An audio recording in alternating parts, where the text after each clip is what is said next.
বন্ধুরা দেখুন, খুব সুন্দর শিক্ষণীয় একটি মজার বুঝতে ভিডিও। পারছেন, স্যার? গাড়ির ফ্যাসিলিটি সম্বন্ধে আপনি তো অবগত হইলেন। এখন কি আপনার গাড়িটা পছন্দ হয়েছে, এটাই কি কনফার্ম করব? হ্যাঁ ঠিক আছে, এটাই কনফার্ম করেন। জি স্যার, তাহলে অফিসে চলেন আমরা কথা বলি।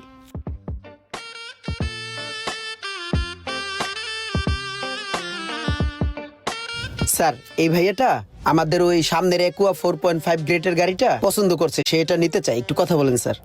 আচ্ছা, ওই গাড়িটা আপনি আজকেই নিতে পারবেন চাইলে। গাড়িটা আজকে আপনাকে রেডি করে দিতে পারবো।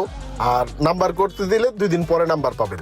সমস্যা নাই, এখন এই যে এখানে 10 লাখ টাকা আছে, রাখেন বায়না হিসেবে। টুকটাক যা আছে আপনি একটু চেক দিয়ে রাখেন, বাকি টাকাটা 2 দিন পরে দিব, গাড়িটা তখনই নিব। ঠিক আছে, সমস্যা নাই। আল্লাহ হাফেজ, ভালো থাকবেন। আসসালামু আলাইকুম স্যার। বেলাল, কি করো? এদিকে আসো।